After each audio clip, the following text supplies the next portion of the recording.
حضرت انس نے پوچھا یا رسول اللہ آپ کو غسل کون دے گا؟ کہا میرے اہل البیت۔ آپ کو کفن کون دے گا؟ کہ میرے اہل البیت۔ آپ کو قبر میں کون اتارے گا؟ کہ میرے اہل البیت۔ آپ کا جنازہ کون پڑھے گا؟ تو آپ کی آنکھوں میں آنسو آ گئے۔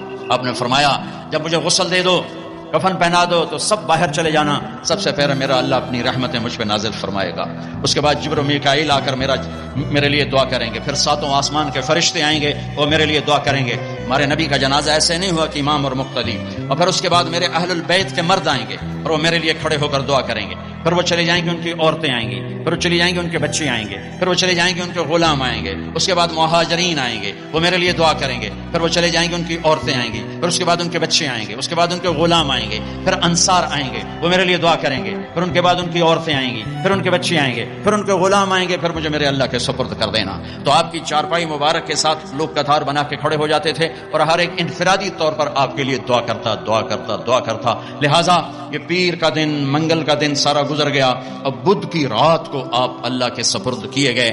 تو جب آپ کو قبر میں اتارا حضرت ابن عباس، حضرت علی نے، شقران آپ کے غلام نے، تو فضل بن عباس نے، تو جب باہر نکلے تو مغیرہ بن شعبہ قبر پر کھڑے تھے، انہوں نے اپنی انگوٹھی اتار کے قبر میں پھینک دی۔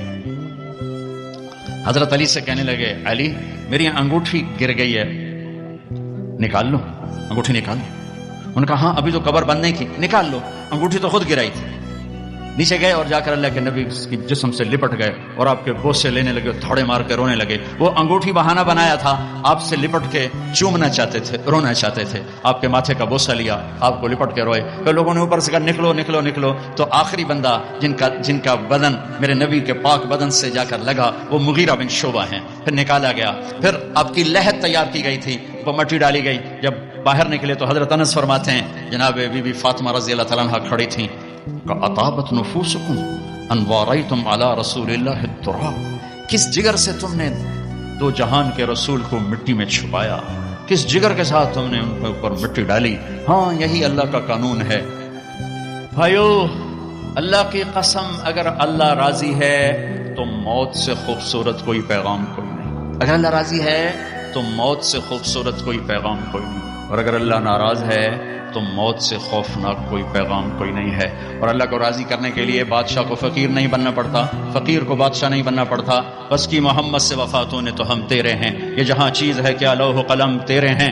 3 بر اعظم کی حکومت ہے عمر بن عبدالعزیز کی، عمر بن عبدالعزیز 3 بر اعظم پر حکمران، یہ کراچی بھی ان کی حکومت کا حصہ ہے۔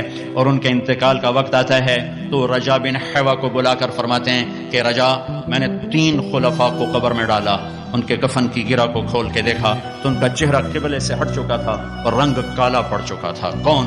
عبد الملک ابن مروان سگا چچا، ولید بن عبد الملک چچا زاد بھائی اور عبد الملک کا بیٹا، سلیمان بن عبد الملک کا بیٹا اور چچا زاد بھائی۔ سلیمان کی ڈیڈ باڈی جب قبر کے قریب کی گئی تو ہلنے لگا، ایسے سے ہلنے لگا، تو اس کے بچوں نے کہا، ان کے بچوں نے کہا ہمارے باپ زندہ ہیں، موت نہیں تھی، سکتہ تھا۔ تو عمر بن عبدالعزیز نے فرمایا بھتیجو زندگی نہیں ہے بل عجل اللہ بالعقوبہ، عذاب قبر جلدی شروع ہو گیا، جلدی اپنے باپ کو چھپاؤ، جلدی اپنے باپ کو چھپاؤ۔ تینوں کے چہرے قبلے سے ہٹے، رنگ سیاہ۔ یہ کیا کرتے تھے؟ زانی، اللہ کی قسم زانی نہیں تھے، شرابی، اللہ کی قسم شرابی نہیں تھے، میں 1300 سال کے بعد قسم اٹھا رہا ہوں، شرابی نہیں تھے، زانی نہیں تھے، بے نماز نہیں تھے، روزہ نہیں چھوڑتے تھے، حج نہیں چھوڑتے تھے۔ ولید بن عبد الملک روزانہ تہجد میں 10 سپارے کھڑے ہو کر نماز میں پڑھتا تلاوت کرتا، 10 سپارے۔ آج بڑے سے بڑا عبادت گزار نہیں کرتا ہے، وہ نماز میں، تہجد کی نماز میں 10 پارے پڑھتا تھا اور چہرہ قبلے سے ہٹ کے سیاہ ہو چکا تھا۔ ان کا ایک اجتماعی جرم تھا، وہ ظلم ظالم تھے، ظلم، حکم، اپنی حکومت بچانے کے لیے خون بہایا۔ عمر بن عبدالعزیز نے عدل قائم کیا، کوئی لمبی تہجدیں نہیں پڑھی، لمبے روزے نہیں رکھے، عدل قائم کیا۔ تو رجا کو بلا کے فرمایا رجا میرے جانے کا وقت آ چکا ہے، دیکھنا قبر میں اتر کے میرا اللہ میرے ساتھ کیا کرتا ہے۔ جب جنازہ قبر کے قریب آیا اور قبر میں اتارنے لگے تو پرچہ آیا ہوا میں گھومتا ہوا اور عمر کے سینے پر گرا، اٹھا کے دیکھا گیا تو لکھا ہوا تھا براءۃ من اللہ لعمر بن عبدالعزیز من النار، اللہ نے عمر بن عبدالعزیز کو جہنم سے نجات دے دی۔ 3 بر اعظم کی حکومت،